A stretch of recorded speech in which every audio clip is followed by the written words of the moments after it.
Asibingelele kuba bukeli be-Transformation Live.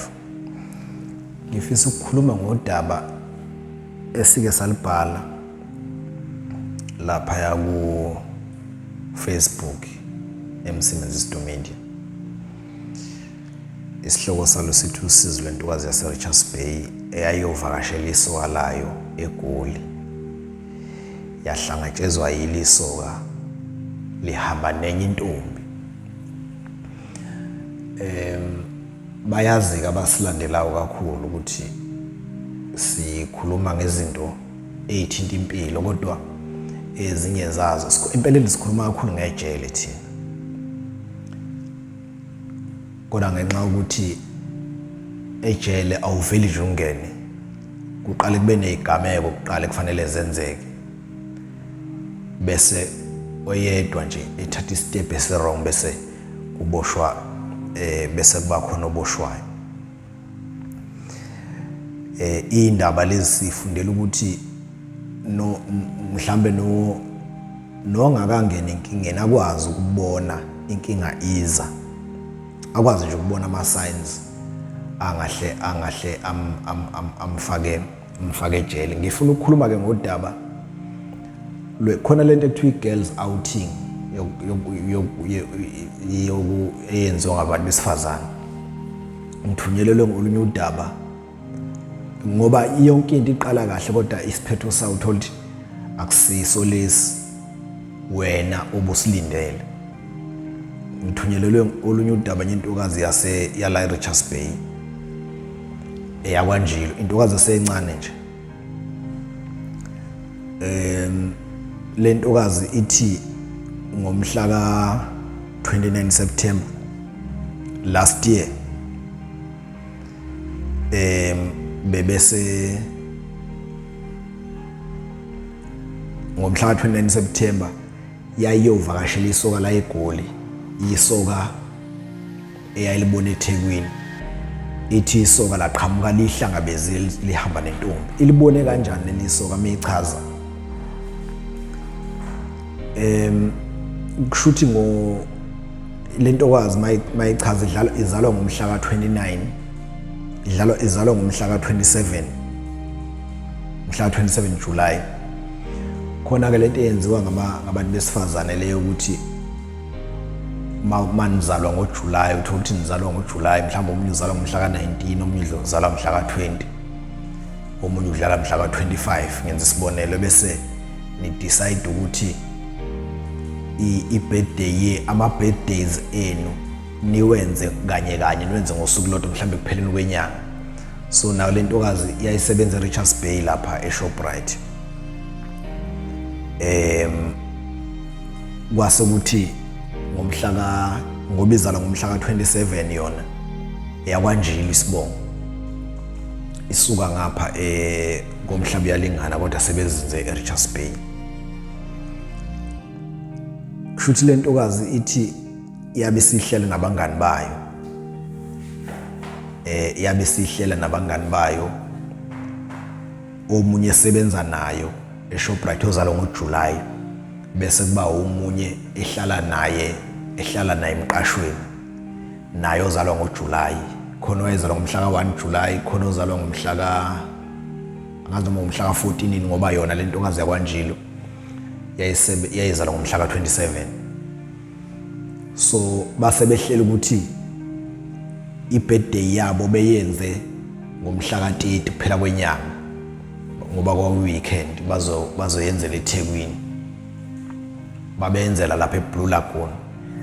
So babe bawu4 bebonke ilamantombazana u2 asebenza eShoprite bese kuba eyodwa ehlala emqashweni abahlala naye emqashweni bese kuba enye ebisebenza ngakusazi bisebenza plan enye. So njengoba beba u4 nje umuntu nomuntu kufanele aphathe upartner wakhe kodwa wentombazana. So kwagcina ke kungamantombazana u8 base beyokwenza bawo celebrate ibirthday yabo eThekwini. Laba bantu njalo ba nawo amadoda abo. Le ntombazana yakwanjilo nje yayithanda nomfana wasempangeni udriver amatekisi khona eRichards Bay. uhlala emzingazi lo mfumo. So lentokazi mayisichaza ithi leThekwini babhukisha bawu8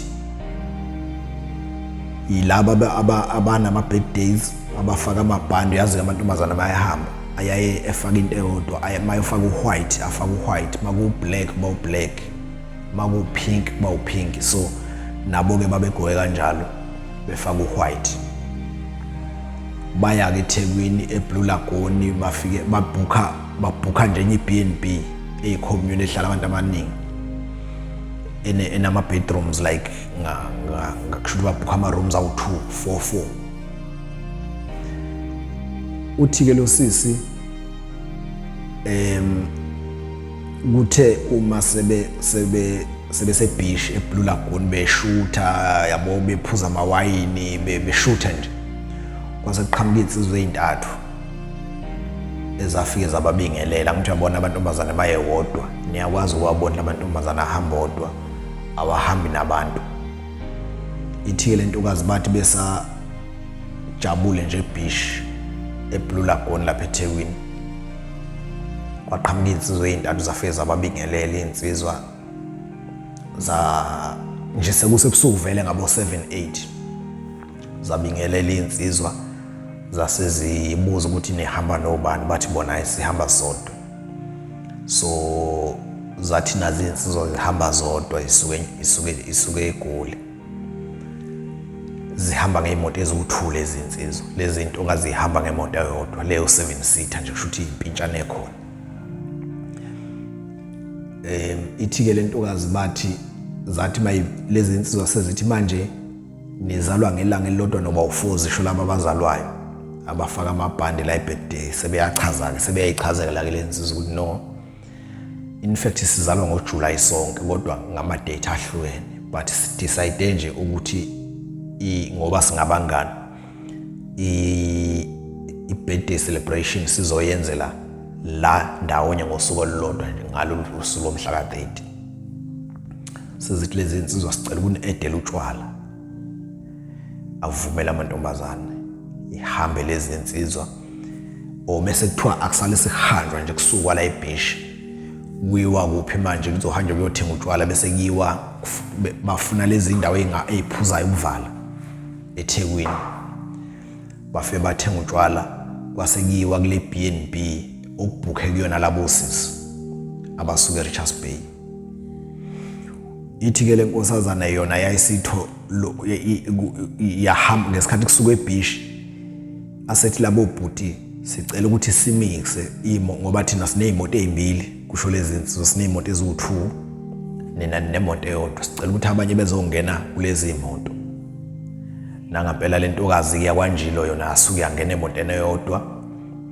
Lo mjidi yayingene kuyena waseNewcastle usebenza eGoli, uyena umnikazi wemoto nabanye ke bangena kule ngemuva, abanye beza ngale moto yamantombazana yababe no driver wabo ke lo we7-seater. Ithi makufikwa lapha kule B&B sekufikwa notshwala nokudla kubhiyozwa ke kujatshulwe yona yayilokhu ihleze emotweni. Kodwa ithi yayibona ukuthi seziyahephena la kule B&B kuphuma lamantombazana endlini kusho ukuthi lamajida awu2 amanye ade zeshintshana aphuma nentombazana eyemotweni enye isala endlini phinde kuphumele yemotweni. Uyabona nje lento ukuthi amantombazana mayihlangene nabafana sekuphuziwe futhi. Ithi kwenzeka kanje yona yahlala nalobhuti lo emotweni, lo bhuti othe ungaseNewcastle kodwa basuke eGoli nabo bazoyijabulela njengoba nabo lamajita amathathu athi nawo azoyijabulela la hamba wodwa. So ke kwenzeka lento eyenzeka ke kwaze kwaba nalaba bobabili lentombazana yakwanjilo nalobhuti bayathandana kusho ukuthi basebenza into zabantu abathandanayo khona la emotweni, baze bashintshana ngamanamba njalo njalo. Then ekseni makusekuseni ebese ihamba ke bese behamba ke late sebehamba labo sisi bebuyela eRichards Bay, obhuti laba basala eThekwini ngoba bona ngathi babezohamba ngakusasa.